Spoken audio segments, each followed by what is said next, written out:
Selasa pagi pukul 10 waktu Indonesia Barat, warga Kelurahan Turan Lalang, Kecamatan Lebong Selatan, Kabupaten Lebong, dikejutkan dengan adanya musibah kebakaran yang menimpa beberapa rumah warga setempat. Berdasarkan keterangan warga, si jago merah berasal dari korsleting listrik dari rumah lantai 2 Asrarudin, yang merupakan pusat pertama api yang kemudian menyebar ke beberapa rumah warga.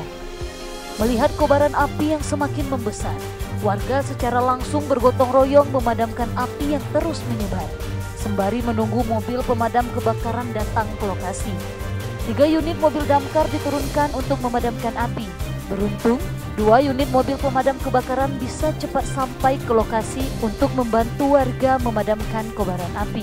Sayangnya, 1 unit damkar mengalami kecelakaan tunggal dalam proses menuju lokasi kebakaran.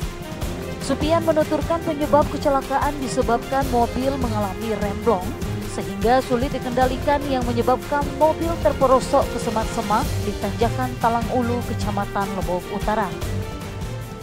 Si remnya bro. Sebelum kami berangkat, remnya pakai pas naik, si blong. Kan tidak ambil tindakan. Jadi kondisi stopnya sebelum berangkat memang cado. Kondisi stop baik sebelum berangkatnya itu namanya kan. Menurut keterangan Lurah Kelurahan Turan Lalang, menyebutkan ada 4 rumah warga yang terkena musibah kebakaran. Dari keempat rumah tersebut, rumah milik Asrarudin lantai atas beserta isinya ludes terbakar. Sedangkan 1 lagi mengalami kerugian sedang dan 2 lagi mengalami kerugian ringan. Kira-kira uang jam 9 tapi aman untuk korban coba.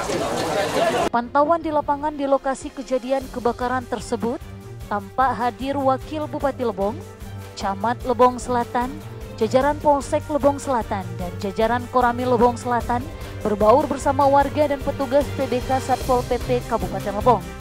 Dari lokasi kejadian, Rizal Arya melaporkan.